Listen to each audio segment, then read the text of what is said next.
Hey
guys, how's everybody doing? This is Craig from Bass Lessons Melbourne, and today I am joined by Tom Kennedy. Tom. How are you, my friend? Good man, how are you? Good, man. Thanks for taking the time out to come and sit with me. My pleasure. Yeah, I went to see the show last night in Birds with you and Mike. It was pretty awesome. Oh, thanks, man. And a couple of things came to mind when I was sitting there watching. How do you, let's just get straight into it, I guess. Sure. You know, You how got do it. you approach from a rhythm section perspective playing behind extended solos? Because I've found a lot of time when I'm playing, it's hard to know, I mean, maybe where the guy's going, and maybe the rhythm section peaks too early from what the soloist is doing, or you don't, and then it's over. You know, what's been your approach to knowing how to support in the best way and follow? Let me start by saying hello, Melbourne, and also just that this is one of my favorite cities in the world. Yeah, and I've been here many times and just love being here. So hey guys, you know, and all the bass players out there and all the drummers and whoever else is watching, man, just wanted to say hey to everybody. I think it's a combination of things for me, you know, and I'll be even more specific regarding the gig last night. Okay. You know, because I always feel like it's kind of a case-by-case basis. Sure. Anyway. And different people peak at different times, and different people are inspired by different things. Okay. So that's the thing, and I think that's the science of it, if you want to call it that. You know, or what I like to just think is, you know, is just having a good sense, musical sense of where it's going to go. But I will. Sometimes I'll try to throw something out there, you know, like if I've been playing a particular pattern behind a soloist and I feel like it needs to change up, obviously we, you know, throw in a couple of little extra notes or maybe a different bass note at some point just to kind of keep our sanity from playing the same thing over and over. Yep. But, you know, maybe I'll try to trip it up with a different rhythm or something, and then I wait to see if there's a response with that. So it really is a conversation. It's very much so. So you know, and it's not just the soloist. Like, you know, when Dave and I were playing last night, and I hit a note, and he heard me, and he responded to that. Yeah. And so the you know, and it happens, you know, both ways, obviously. Yeah. But from that became something. You know, like I can't be specific on what the song was last night, but I remember that went into another rhythmic idea that suddenly evolved the solo into something else, and then that propels the soloist into a different thing altogether. So I guess as long as everyone's listening, Well, that's it. Yeah. It'll work itself Well, out. let's put it this way: if any one person isn't listening, Yeah. man, you're dead in the water. Yeah. You know, you really are, and you can't, you can't get too safe. You know, like I'm always, I might be playing a regimented kind of rhythm, but I'm always looking around, man, waiting for somebody to start something, you know, or to throw me a little bone that I can respond to. Yeah. Because as soon as I respond, then something else has been added to the conversation, and then it's going to go somewhere else. Yeah. You know, so as I said, it's a combination of things. So I'll wait to hear, I'll wait for a cue from somebody. Yeah. You know, a lot of times I'll just throw out a little cue and see if it's reciprocated. Mm-hmm.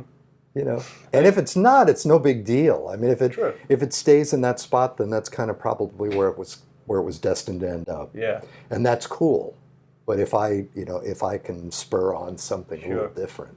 You know? And how do you like to be supported during solos? You know, there's that classic situation of, okay, it's the bass solo, right, and you get to and floor and the hi-hat. You know, whereas everybody else had the full band interacting, but you know, we play, well, last night you're playing electric bass, you're going to be heard, you know. Right. It was different back in the day when the band had to do that in order for the notes to be clear. Right. But it's a different scenario now, but in that jazz world, that still seems to be the vibe, is that the bass solo is just kind of just you know, so what do you... I mean, it's definitely changed. It's a little more, and with the electric bass. I started as an upright player. So I played upright for 10 years before I ever touched an electric bass, and 5 of those years was acoustic. You know, I didn't use an amp.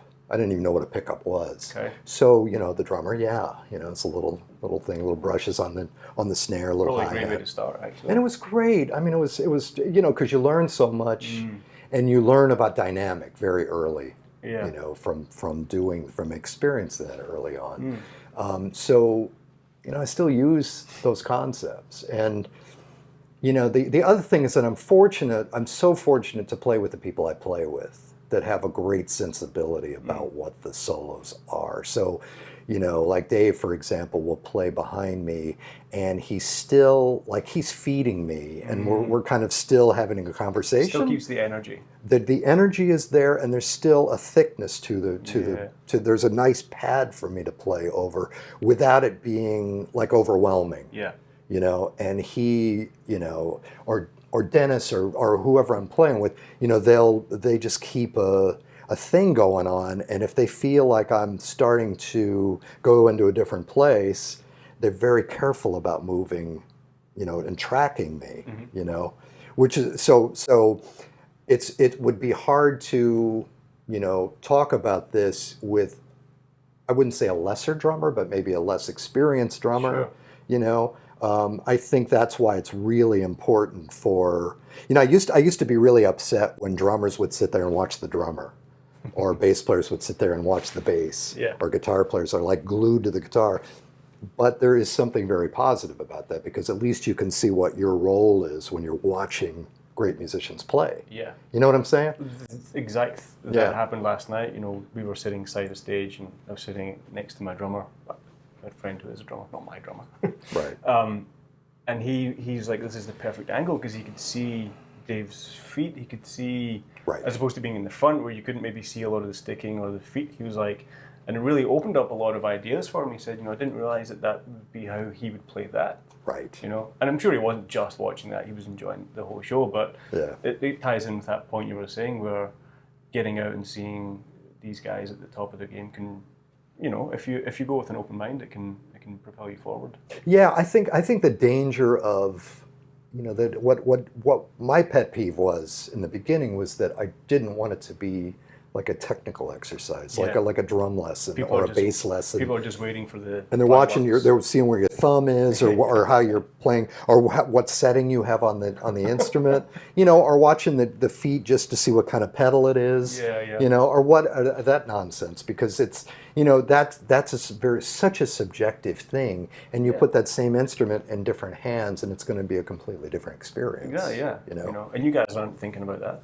So right, exactly. Well, Charlie Parker said, learn all the theory, learn your horn, backward and forward, and then forget all that and play music. And so they really are tools, But I think in the sense of if someone is actually watching what someone is laying down, you know, from a musical perspective, I think it's great. I think that's what, you know, drew all of us to music from the very beginning.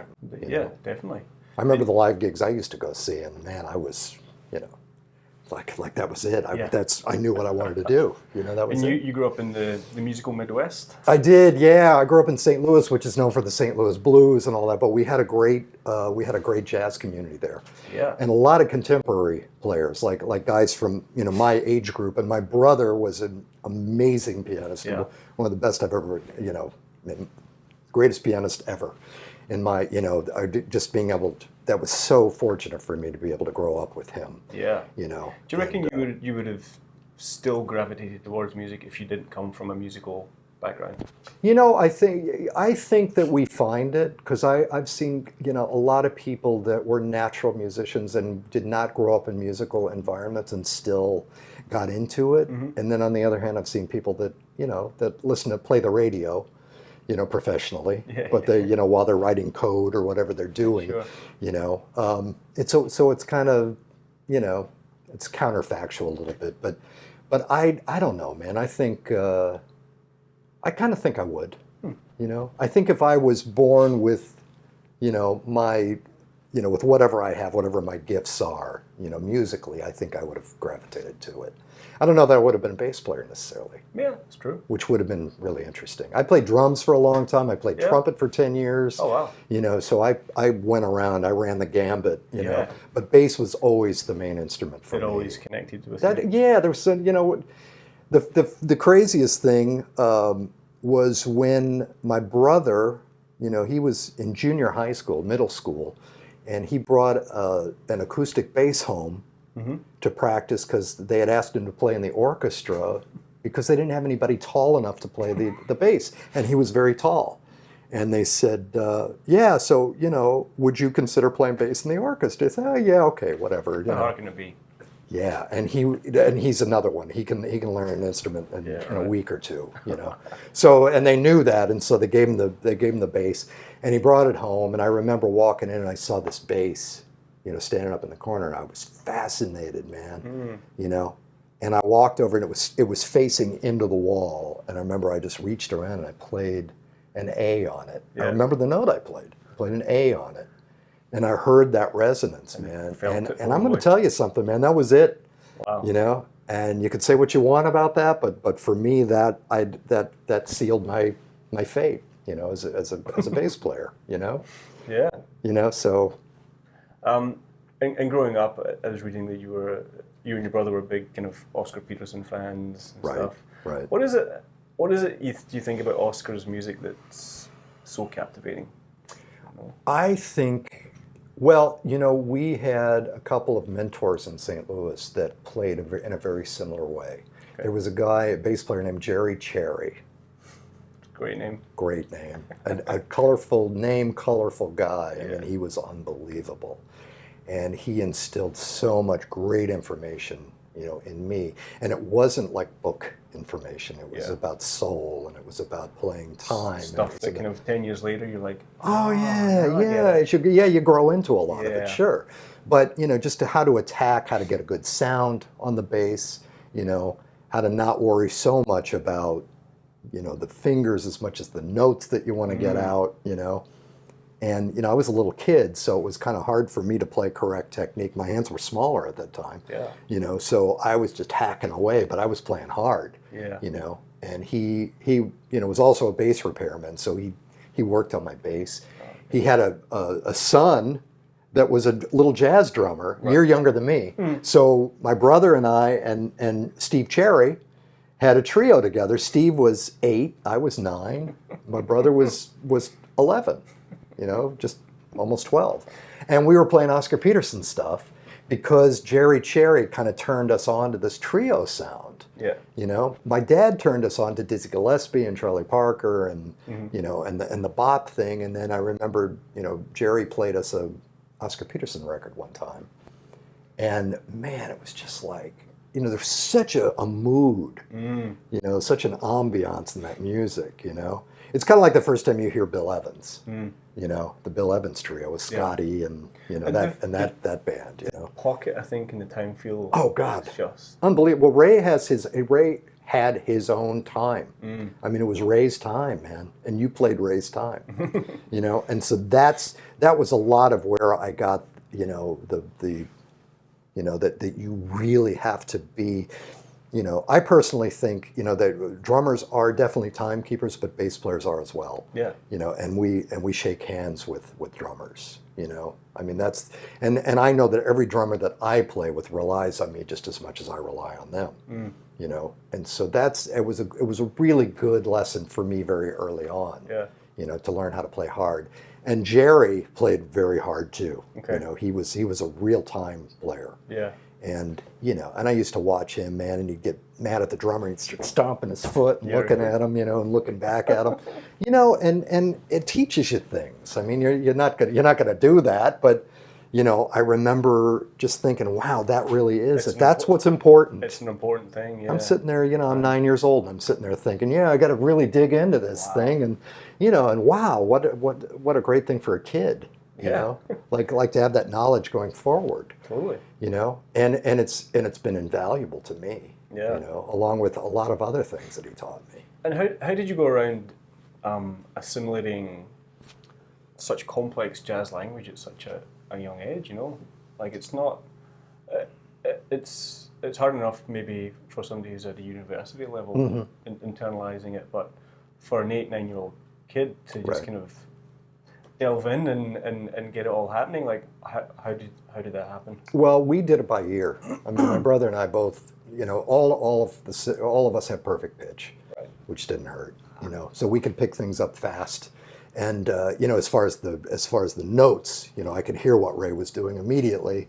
And it was just, and I, you know, when you're a kid, you don't think about that. I didn't think about, well, if I didn't have perfect pitch, I couldn't pick these notes up. It was just like, okay, well, he's playing a C and he's going to an E flat and he's doing this.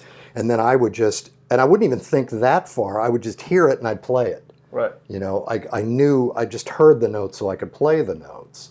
You know, so my biggest thing was getting those elements together, like the time, and like trying to get a good sound on the instrument. The notes was the easy part. The notes was the easy part. Yeah. So it was kind of backward from you know, a lot of the normal thing, which I, you know, for me it's you know, you can't make that a difficult element. You know, if that element is seemingly easy, you know. When I get with students, I'm just like, oh, the notes are easy. Here's the thing you have to worry about. And I try to instill that same thing, because then, you know, maybe they won't look at it as this daunting, incredibly daunting thing to try to figure out what these notes are. Yeah. You know, I think a lot of it is mind over matter, and you can vibe yourself out and make things a lot harder than they need to be. I remember there's a couple of good videos with Victor Wooden, and he talks about that. You know, why do we spend 90% of our time focusing on 10% of music, right? 10% being the notes, when you've got all this other stuff. Yeah. That you know is just as important. Oh yeah. Well, and you know, the thing is, the time, you know, the time really is the thing. You know, if you're spelling out in a very simple way, if you're spelling out, you know, the chord changes, you're playing the roots, and you have a good feel, and you're setting up a good bass line.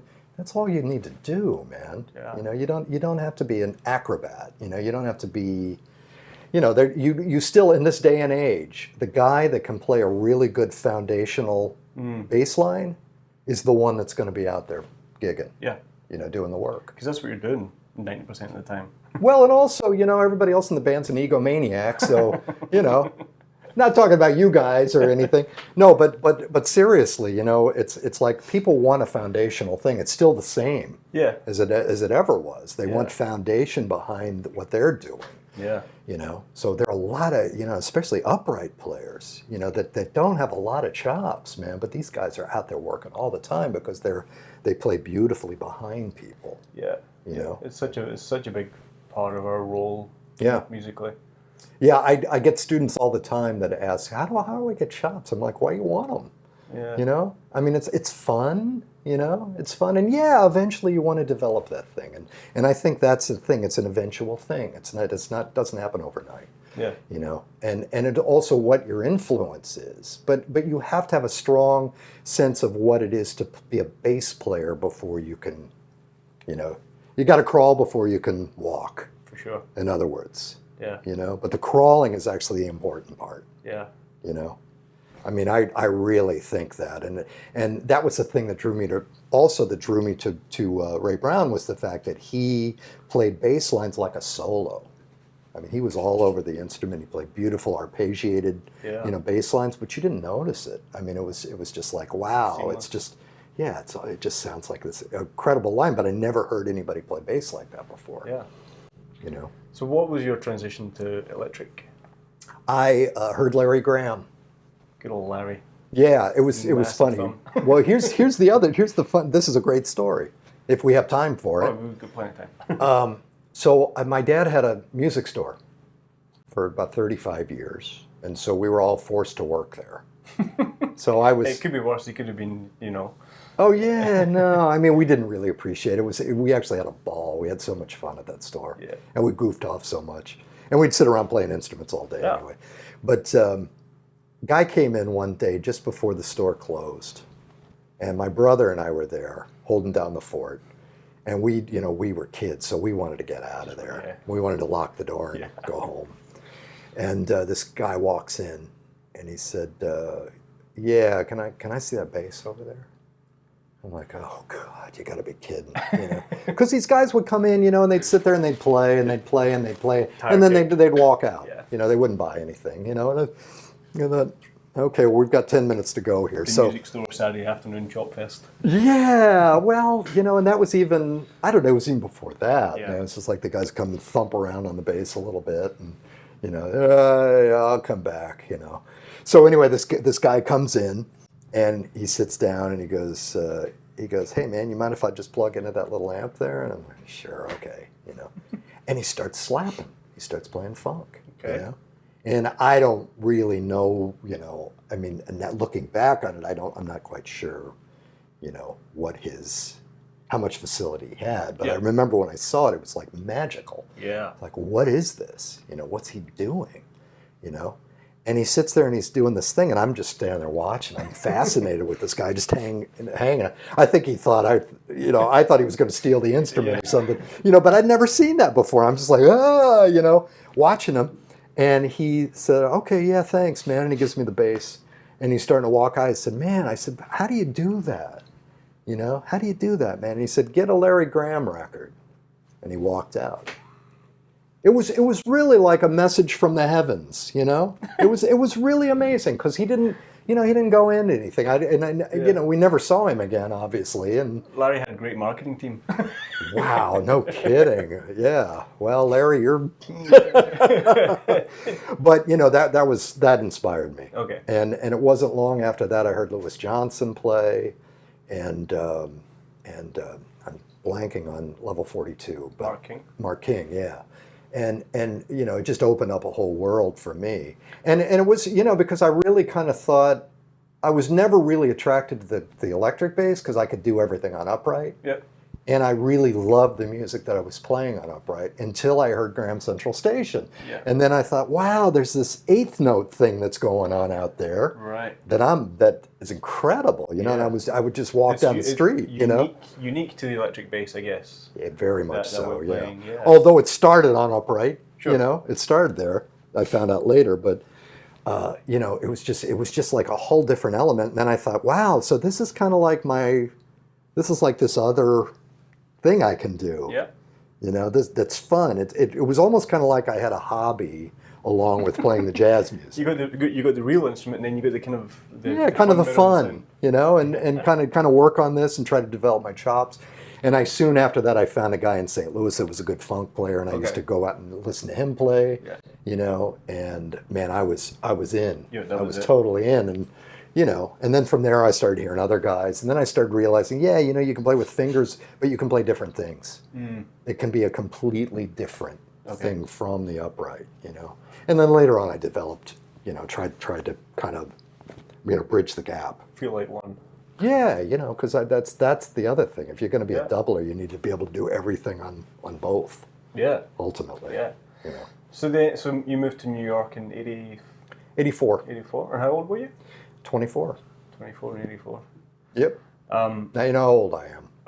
I'm not that good at math. I'm 26. Yeah, okay. Yeah. What was your plan? To be the greatest. Yeah. You know, what every kid wants. Had you spent much time in New York before that? I'd been up a few times. So I actually did some recordings, and I knew people there. Okay. You know. And you were like ready to... Yeah, you know, I figured I would just call everyone. You know, you never know. And then I got there, and I'm driving through the city with my car full of all of my stuff, going, oh my God, what did I do? You know, because New York was different back then. Yeah. You know, and it was funky. I mean, the Bowery was scary. Right. And I was staying actually with a friend. Fortunately, I was staying out of town. I was staying with a friend in Long Island that lived by the beach, and he lived in these little low-rise homes, and it was a little bit more my speed coming from St. Louis, you know. Yeah. And I loved the city, but it was a little overwhelming for me. Yeah. You know, so I lived out there with him, and I was driving through Manhattan to get to Long Island, and I remember just thinking, oh my God, this is intense, man. Yeah, right. What am I going to do here? You know, and if I don't get a gig pretty soon, man, I'm going to have to go back home. Yeah, you know? I didn't know what I was going to do. do. Yeah, so it's a crazy story because I'd known Peter Erskine from the Kenton days, right, when I was a little kid, and whenever the Kenton band would come through, we'd usually try to get together and play a little bit. Cool. You know, my brother and him, and a couple of horn players from the band. Nice. You know, and back in those days, you could play in the hotels. You know, they'd have like a piano in the lobby, and we'd set up a little bit and just have a little jam session. It was great. You know, yeah. It was cool. I'll go back to that too because I had some really interesting times in St. Louis. But so when I got to New York, I had just played a clinic with Peter. He was in St. Louis doing a drum clinic. And I said, I'm going to be coming to New York soon. He said, well, give me a call, when you get there. And Dave Weckl had been there before. He was going to school in Connecticut, so he was in New York at that time. And there were a couple other people I knew, but I called them. Mm-hmm. I actually went to see Dave play that night. Okay. He was playing a gig in town. I went to see him just to let him know I was around. And because you guys have been friends since. Oh God, yeah, since we were 15 years old. Yeah, we met at a. Like I say, there's a lot of history that I'll have to catch up on, but kind of putting the cart ahead of the horse here. But anyway, so I went to see Dave that night, and Dave at that point said, you know what, I just started playing with Bill Connors, the guy from Return to Forever, if you remember, the first guitar player with Chick. Oh, okay. And in that thing with Stanley and Lenny White. And he said, yeah, Bill's working on this new album. He said, I'm going to, let Bill know that you're here. He said, there is a guy playing now, but I don't know if, I don't know how long that's going to go or if that's going to go or what. Yep. He said, I'll let you know. And then I called Peter, and Peter said, you're never going to believe this. He said, Eddie Gomez is leaving Steps Ahead. And he said, and we just auditioned a bunch of guys, and we sort of picked a guy. He said, so you're just like a couple of days late. Oh. And I was just crushed, man. And then he said, why don't we he said, there were a couple other guys that we wanted to look at. He said, why don't we set up an audition for a couple of days from now and come in and play with us? He said, because the guys will dig you, and then we'll see what happens. It's contacts at least. Right, and I'm thinking, yeah, Mike Brecker, Mike Manieri, yeah, no problem. Yeah. Warren Bernhardt was playing piano. I mean, these were the guys, man. Yeah. This is what I thought I would eventually get to, moving to New York, and I was given the opportunity to play with these guys. You got to be in it to win it. You had to. Exactly. So I got the call the next day, and Peter said, yeah, I've got it set up for Thursday. He said, so we have this new album, Modern Times. He said, learn these tunes, learn about 5 tunes. Yeah. And I knew all the old stuff, like Pools and all the earlier stuff, which I love, I'm a huge fan. So I went in and played, and we started playing Pools, and I played the melody, and we, kind of got through the tune, and then got into Mike's solo. you know, Mike Manieri played a solo, and then Mike Brecker started to play, and I'm just like, oh my God, I'm sitting here listening to the masters of the universe here, you know, and I'm like playing with these guys, you know, it's awesome, man, you know, Wow. and pretty soon, like Peter started like laying in, and Mike Brecker's like playing, and he's kind of looking at me, smiling, and then he starts playing harder, and pretty soon this like it just became this freight train, man. And you know, I started digging in, and I could tell like everybody was having fun. Yeah. You know, it kind of went from being an audition to like, okay, now we're having fun. Now we're just playing music. What's that? Now we're just playing music. Now we're just playing music. Exactly. Yeah. So now we're having fun. Yeah. And I was like, wow, this is awesome. And I was just thinking, you know, if the buck stops here, fine, man. This is, you know, I got to hear like the greatest on the planet, you know. And so they were like, yeah, and they said, well, do you know like some of the stuff from the new record? And I said, yeah, I think, you know. I said, which one do you want to do? And so I played them, you know, I played them without reading it, you know. I memorized everything. You done your homework? I'd done my homework, yeah.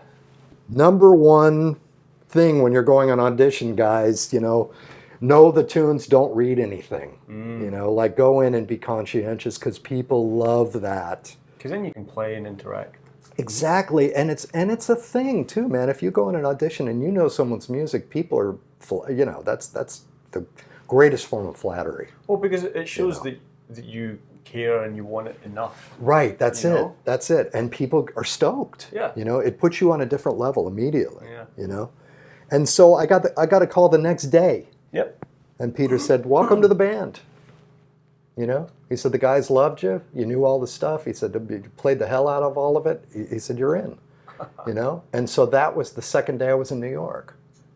Third day I was in New York, Dave Weckl calls me. He goes, hey, guess what? This bass player is not able to, you know, keep doing this thing with Bill Connors. So do you want to play with Bill? And we have a rehearsal coming up in a couple of days. I'm like, yeah. Okay. You know? And so it was just like one of those crazy things. Things fell into place. Yeah, it was like at the right place at the right time. Yeah. And that's so rare, you know? But it was just wonderful. And but again, I really feel like it was just being ready to produce. Yeah. When you're put in the situation. Yeah. You know. And Bill, you know, I'd never heard his music. He wrote this new music, and it was all charted out, you know. And it was kind of hard to read the stuff, you know. But he later told me, he said, you know what? He said, you didn't read it perfectly. He said, but the spirit was there immediately. He said, I knew that halfway through the first head that you were going to be the guy. Yeah. He said, because at the time you and Weckl were like, you know, we're like one guy. Yeah. And he said, you know, and you had a great sensibility with my guitar playing, and you were staying out of my way, but you were playing assertively when you needed to, you know. And again, it goes back to this conversation thing. So you try to get away, as far away from the music or as far away from the written page as you can, which is a hard thing to do sometimes. Yeah. But, you know, it should always be music first. And I was actually willing to make some mistakes and look away from the chart so that I could get a visual going with people. Yep.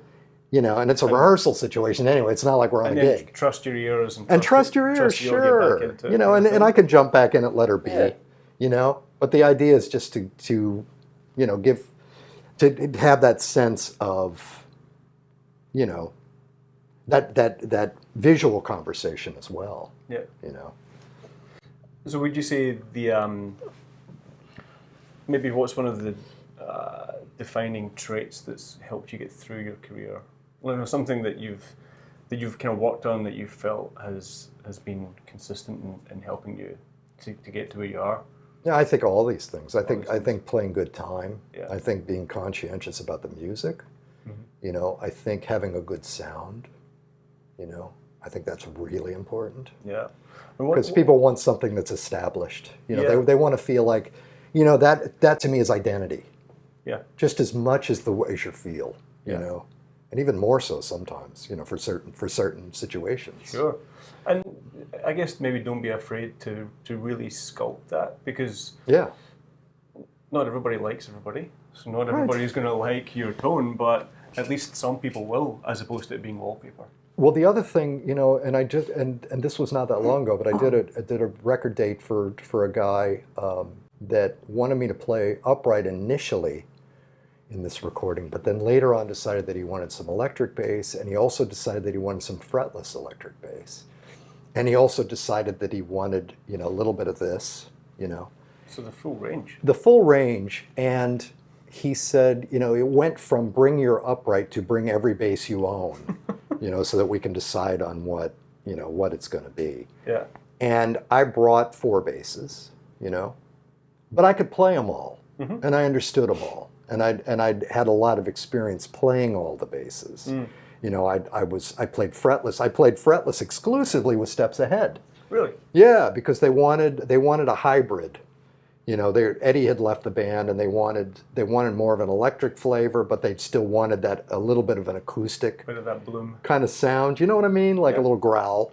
So this little Italian fretless bass that I have was perfect for the gig. You have to see this bass sometime. It's amazing. There were like 500 of them made. It's like one of those like kind of 1960s. Yeah, 65 I think, or 64 or something like that. But that was the thing for me, was just having having the sensibility in whatever he wanted me to do. And that's so important. And it's even more important these days.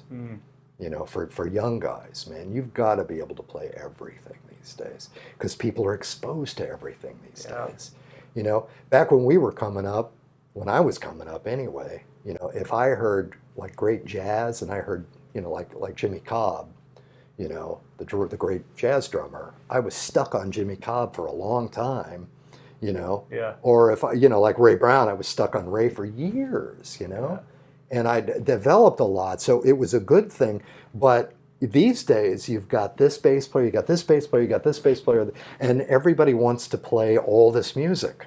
So you've got to kind of try to emulate these guys, as well, or sort of copy their styles as much as you can. It's really great, but it's very demanding. Yeah. So you really have to be very well versed in everything these days. Yeah. So I think that's a good key. Is just try to expose yourself to as much music as you possibly can. Yeah. As many different styles as you can. Latin is huge, like Brazilian music. And it's endless. Yeah. Yeah, and those rhythms are deep. They're deep. Yeah, Indian music, needless to say. Yeah. And and then jazz has evolved so much. There's so many different, little pockets of music there. And it's become a lot more demanding with time signatures and all that, and and harmonically as well. Yeah. It's not just dominant chords anymore. It's pretty heavy stuff. Heavy stuff. And what is your approach to electric tone? Like, what are you trying to sculpt from the instrument? I like to get a smooth, punchy, kind of contradicts. Contradiction in terms, but not really, because it's more about the tone of the instrument. I like to be kind of a rounder kind of sound, but also have that punch. Yeah. Because to me, if I and with playing the bass and playing a bass line, it's going to be more out of the way than if you've got like a lot of clanky high end, or you've got a real deep bottom going on. Yep. It can be distracting. For me. So I like to fit into the mix as much as I can, and just be a part of it. I used to love albums where the bass drum and the bass were so locked together, and you actually couldn't tell where the tone was coming from. Like you couldn't tell where the bottom was coming from. It was the bass and the bass drum. Going boom?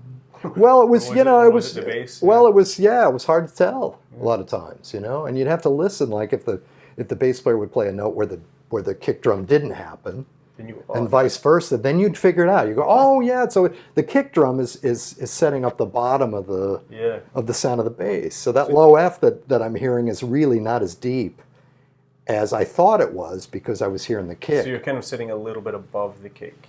Yeah, or depends. Depends. Yeah, depends on the situation. But those are the the kind of little things that I like to. That's the research that's fascinating to me.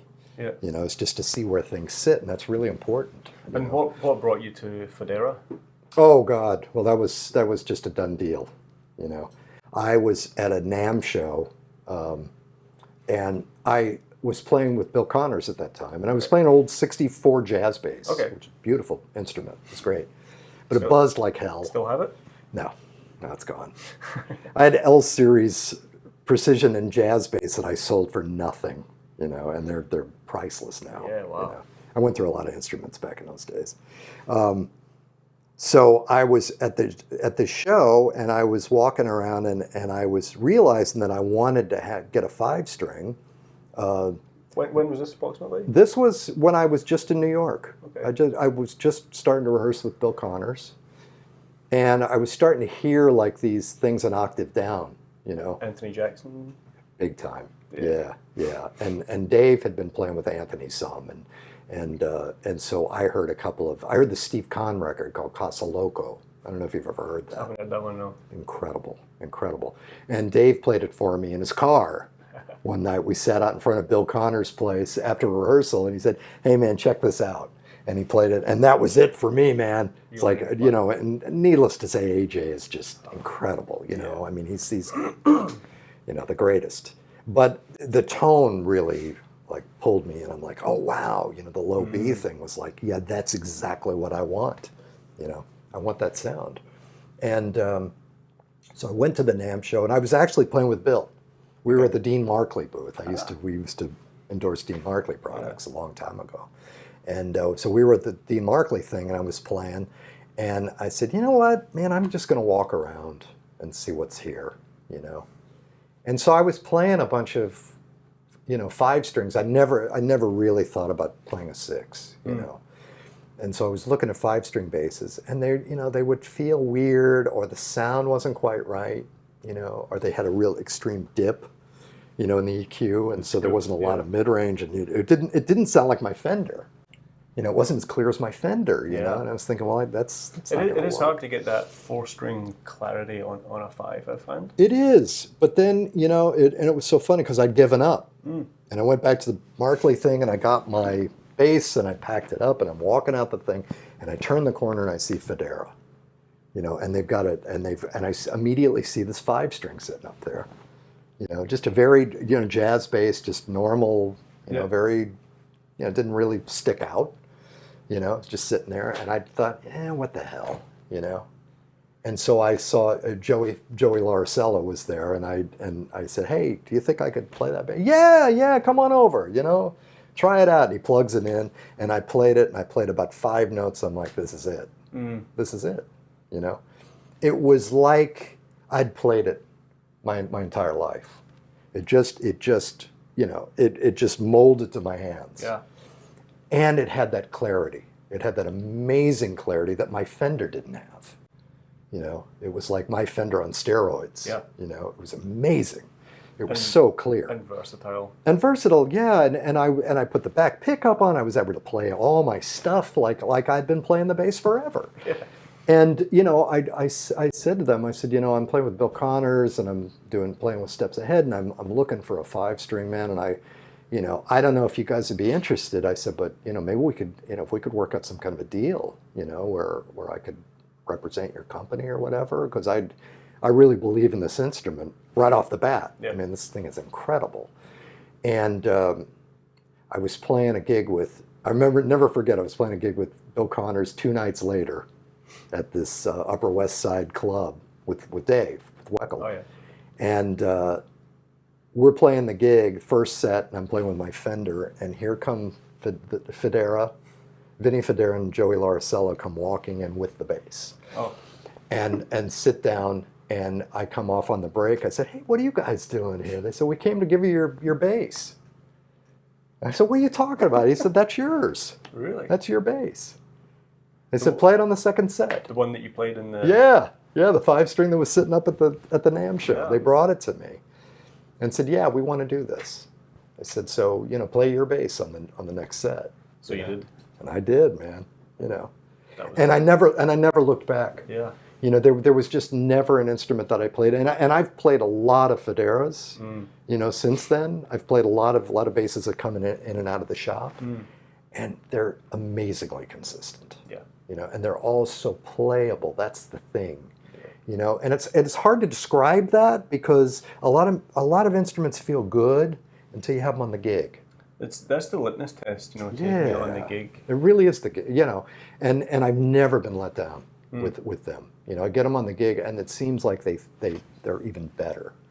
You know, they just speak that much better. Well, I mean, you just need to look at, you know, the artists that are playing them, and absolutely, you know, you look at that, you know, the list, and you go, there must be something in it. Well, I was one of the first. I was after Anthony Jackson. Yep. You know, and I think Victor must have been around then. I don't think he. I think I was before. Yeah. I think I was before a lot of those guys, but shortly after. Good to get in early. Well, yeah, no, it was great, and they were so kind, and they were so good to me, and as a result, I have 2 signature models that you know that's cool. that are in the line. Yeah. So I'm stoked, thrilled. Yeah. You know. Have you ever played the Anthony Jackson one? You must have played the. I have, yeah. Yeah. Yeah. What is that?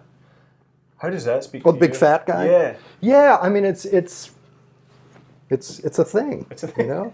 Yeah. I mean, that's the best way to say it. It's unique for him, you know. It's unique for him, and I could see the attraction to it. As I said, I never really went with the high C string. Sure. Like, it just never really spoke to me. Yeah.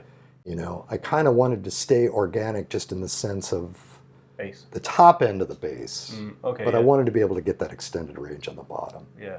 So for me, I've never considered. I played a 6 string for a minute, you know, for about 6 months. And I actually recorded a Bill Connors record with a 6-string bass, one of the later records. But I And then you realized you didn't really use a high C. You know what I ended up doing?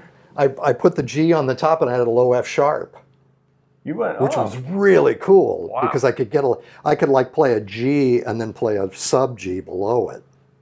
Which was very cool. That's actually quite, you know, that's only kind of in recent times has that F sharp thing been a thing, I found. So you were doing it back in the day. I did it a long time ago. Yeah. Originator. Yeah. Well, I because I wanted the G on top, and I Yeah. thought, look, I've got this great bass, and again, they gave me this amazing instrument. Yeah. And I thought, you know, I want to be able to utilize this amazing instrument. Yeah. You know, so I put the G on top, and you know, that was the only way to deal with that. Do you still make it out to the NAMM show? No, I haven't been there in years. No.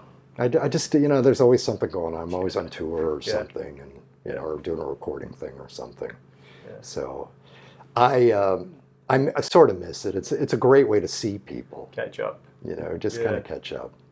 Is there any kind of current artists or bass players or bands that you kind of caught your ear recently? Well, you know, I mean, I'm always looking. Yeah. You know, the thing is that I find things in the weirdest places. You know, but I have to say, generally speaking, there are a lot of great young players that are coming out, and Yeah. I'm very impressed with so many of them. You know, Dahini is amazing. You know, and incredible. And she was so sweet. She actually wrote. I was one of her influences, as she says, which was, you know, that was so sweet of her. You know, and these kids, you know, Hadrian's another one. You know, that's just they're amazing. Yeah. You know, and they have the. You know, he has the knowledge, you know, the time, the feel, the chops, everything, you know. But again, you know, that's kind of the way the world's going. And I see that especially with drummers. You know, these drummers are like mega chops guys just because they have to be. Just to get heard. Yeah, and also just to play the music. You know, you know, the chops are like a mandatory thing. That's like the bass. Yeah. You know, you have to have so much going on to be able to play this music these days, you know. Yeah. But man, my hat's off to them, you know. It's kind of the same way when we were growing up. You'd see the generation before you, and they were not as chop heavy as we had to be. You know, it was more about just time and feel, which, you know. Tell you what, at this point, I'm okay playing 4/4. It's okay with me. I think as long as that time and feel is consistent, you can add on. Absolutely. On the top, you know? Well, that's why I say, you know, the cool one is going to be the one that comes out. You know, it's like Miles. Miles was never a chops player. Miles played, you know, Miles picked his spots and he played the right notes. Totally. And man, look at what he did. You know, I mean, look how far that went. Yeah. You know, and you look at somebody like Charlie Hayden, Mm. you know, I don't know if you're familiar with him, but man, very, very minimal, you know, but just gorgeous. You melt every note he plays, you know. Well, maybe not quite to the same extent, but I thought, you know, Bob Malik, he's got space in there. Absolutely. And picks his moments and stuff, and Absolutely. his tone and time feel are just. Oh yeah. You know. Well, he's a great hybrid because he comes from such a great jazz background. He's so advanced harmonically that way, but he has this sensibility. You know, he's very loose. Big picture. And you know, you tell a story. You know, and it's great because with this particular music, there's a lot going on. You know, so it's nice to have that space in the middle of it. You know. Yeah. Yeah. And what's coming up for you in the future? Well, I hope to be back here again soon, man. I'd come back here. I'd come back here every 3 months. I love this place, you know. Be honest with you, but I may be. I don't know if we're coming here, but I'm doing a lot with Mike with Stern, and Randy Brecker, and then Lee Ritenour and Dave Grusin, and I'm doing a lot of touring coming up with them. And in the meantime, I'm trying to put a new project together. Which I actually am trying to look at as a possible touring band, if I can find the time to tour it. Yeah. You know, like more as a band as opposed to an album project, or right? Yeah, kind of both. You know, but look at it as more of like a band project. You know, and as opposed to doing like a a lot of my albums were projects. Yeah. You know, like strictly for recording. Yeah. You know, and I asked a lot of folks to play, and everybody was super kind, and everybody played, and it was wonderful, you know. Yeah. You've done five so far? I've done 5, yeah. Yeah. And I really want to do this new thing because I'm hearing something, and I just want to jump on it, you know. And that's the other thing too, generally, that I think is really important for players anyway, is to jump on whatever that next inspiration is. Because I think if you get too stuck in one thing, you know, like the inspirations don't come along, you know, like they don't come along that often. Yeah. You know, and especially the older and more experienced you get in music. You know, when you're a student, it's a rush, you know, and you can't keep up with it, but it slows down after, you know, over time. And you also, I think you get more set in your ways, and I think that's dangerous too. Yeah. You know? So, how do you generally write at the piano, or? It depends. I mean, I'll sit with a keyboard. I'll hear a rhythm track. I'll hear a song that sparks an idea. The vibe. Yeah, maybe. You know, and sometimes it's the antithesis of the thing I'm listening to. Yeah. You know, like I'll just think opposite. I'll be listening to it thinking I'm thinking about something totally different. Like I don't want to do that. I want to do, you know. And so I don't care where it comes from. It doesn't matter. But a lot of it is on the keyboard. Some of it is, very little of it, I think, is like, you know, listening to just a rhythm and writing from that. I'm more European in the sense that I'm looking at more of a melody or more of a harmonic concept. Kind of top down. I guess, you know. Although sometimes I'll play a bass line. I'm like, yeah, that's hip. I can make something, build something happen from there. Yeah. Yeah. Yeah, it's interesting, and there's also a lot of dry spells with that too. Yeah. You know, I really admire. This is one of the main reasons too for me that I play with Mike and that I play with Lee, because you know, and Dave Grusin certainly is the writing. Yeah. You know, and prolific. How they churn it out. I mean, it's just mind-boggling to me. I know. You know, I mean, that's, you know, you talk about improvisation and just hearing these things and putting together this beautiful music. I do think it's one of those things, like the more you do it, the more it'll happen, you know. Yeah, oh yeah, absolutely. You've got to exercise that part of the brain. Oh, listen, there's nothing harder than taking a cup of coffee and sitting down at Pro Tools and, you know, at a blank Pro Tools session and going, oh God, what am I going to do today? Yeah. You know, but it's cool, man, because then you know, an hour later, you've got 16 bars of something, and it's like, wow, okay, I think I can add to this, you know, or maybe go away and add to it tomorrow. You know? And are you quite specific with parts for the other guys, or do write it out kind of thing? I don't. Or I've been lead fortunate. sheets, or- Well, I've been fortunate in the sense that, well, obviously there are parts that need to be written. Yeah. Specific things like melodies and things like that. Yeah. And, like little hits with the drums and all that. But, again, I've been so lucky with the guys that I've been able to record with that I don't have to say much because they get it already. Getting the right guys on board's key. Well, and that's the thing. And also if your music, says a certain thing, it's kind of hard to interpret it wrong. It is what it is. You know what I mean? Yep. And as long as you've got you explain the basic concept of the thing, and you have enough information that they can grab onto what the tune is. Yeah. They're going to play it, and they're going to play it their way. And I've already anticipated the way they're going to play it because of who they are. Gotcha. So you reckon that kind of influences your writing to some extent? Absolutely. Oh yeah, I'll write for people. Okay. Absolutely. Yeah. Yeah, I'll hear people. I wrote a song a long time ago that I finally recorded with, that Randy Brecker finally played on. And when I originally wrote the song, I was thinking about him. Cool. I just heard it the way he would play it. Yeah. And I actually recorded it on an earlier album with a different, I used saxophone on it. Okay. But through the years, I always thought this would be so great to have Randy play on this someday. And the last record, I asked him if he'd play on it. Yeah. He said, "Yeah, sure, man." Cool. So he did the tune. So it reached fruition. Awesome. It was really amazing. So hopefully by the end of the year, you reckon that'll be... That's what I'm looking at. Yeah. I really want to try to get it done by then. I've got a lot of touring coming up, but I'm going to try to... It's good to still be busy, though. Work in the cracks, sure. Yeah. Yeah. And this is not an extremely time-specific project. The record company aren't waiting for it. No, it's independent, and I love that, Yeah. and I can work on it at my pace, and I go into the studio and I do it at my pace, and I don't have to. There's no deadline necessarily. Yeah. I try to get them knocked out pretty fast though, and as I said, once I know what I want from it, it usually goes down pretty fast. And you generally just track live together, or? Depends. Depends. Yeah, usually the rhythm section, Yeah. Sometimes the horns have to be overdubs, depending on people's availability. So some studios you like to use in New York? They're less and less these days. Yeah. There's actually one over in Long Island City that I really love, and I'm blanking on the name right now, so this is an edit. But we'll put the name in here. Yeah, boy, I'm trying to think of the name of the place. I can't think of the name of the place right now.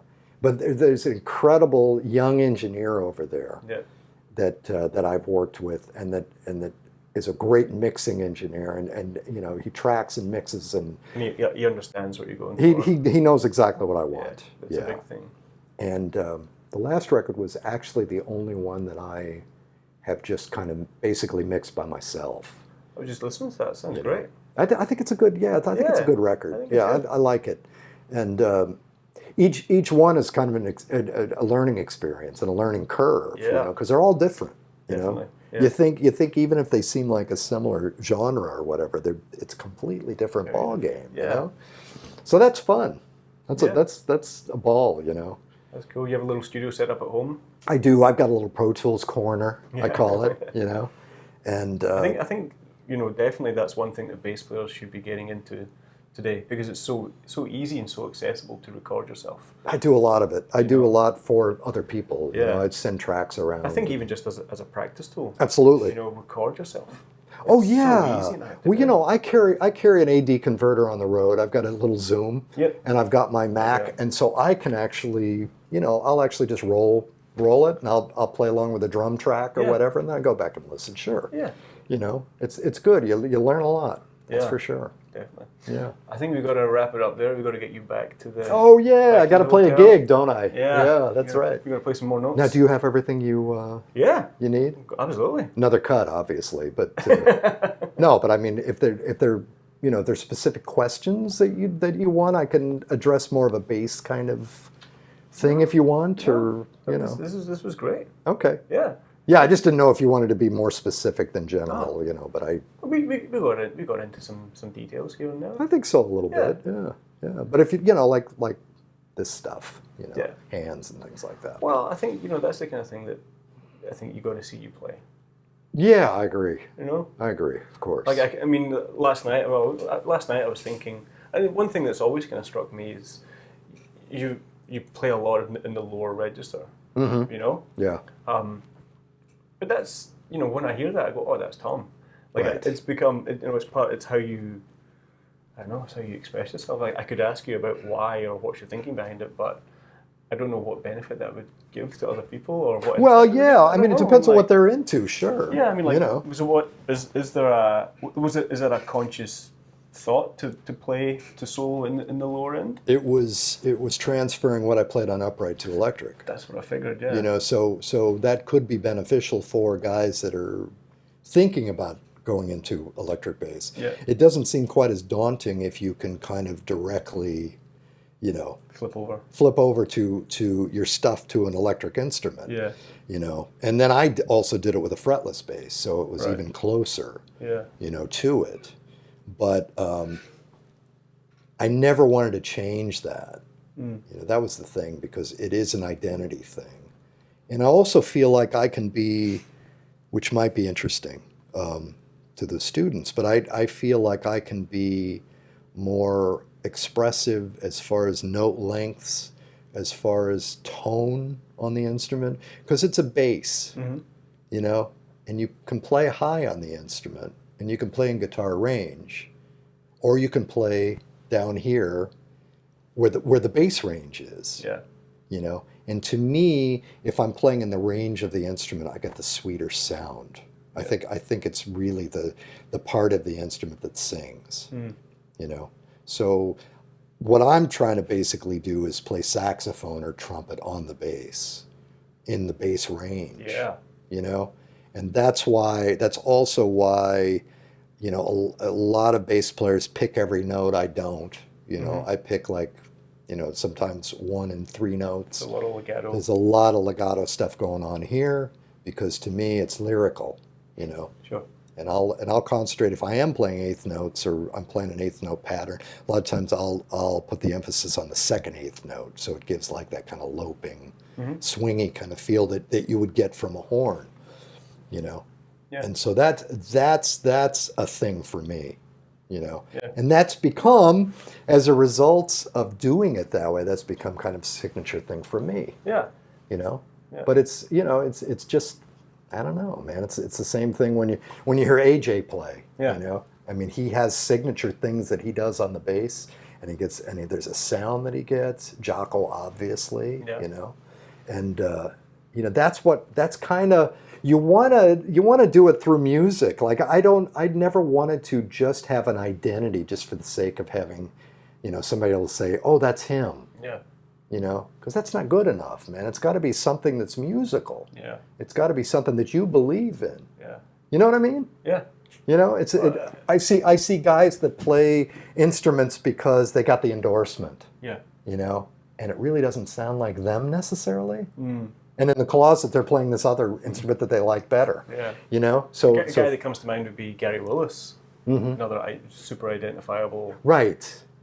Honest. Oh yeah, I love the thing, guy. Sure, man. Yeah, and playing down that register a lot as well. Yeah, because you can really feel it down there. Yeah. For me, it's kind of a hybrid too, between being melodic and expressive and still being a bass player. Rhythmic. And being able to feel those rhythms down low enough in the instrument that you can it actually moves air. It's a lot of work. It is, yeah. But it's great. I mean, it's, for me, it's actually easier. I like playing, and I like relying on open strings. Yeah. I love that, because that's also, I think that range is for me, and this is a very personal thing, but I think it's a prettier range on the instrument personally than when you get up in the higher end. You can play it very open, but there's still something, for me, the way I play it feels choked. Yeah. Whereas if I'm playing below the octave, Sure. it feels a lot more expressive and open. It feels more like I would think, from my experience in playing trumpet, it feels more like that when I'm playing in that range of the bass. Yeah. Because I think the strings are moving more down there. Well, if you're digging in as well, yeah. It's you have a bit more space to work with down there. Yeah. So I think that's a good point. It's a good point. Yeah. Yeah. So maybe throw that in there if you can figure out a way to do it. It's in. Yeah. Cool, man. Oh man, great. Thank you very much. You got everything you need? Got it all, man. Because once I go, that's it. That's it. I'm done. You're out. You know? That's I it. can call you, but the audio will be slightly different. That's great. Tom Kennedy, everybody. Oh man, my pleasure. Thanks, man. Hey, listen, thanks for doing this too. My hat's off to this guy for doing what he's doing, because this is exactly what needs to happen in this world. I appreciate you saying open that. information and Absolutely. the right stuff, and and then you can take what you want from Yeah, it. you can.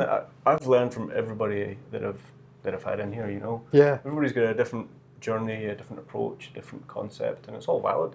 Yeah. Well, my hat's off to you, man. It's I love it. thank you for doing this. You're welcome. Appreciate it.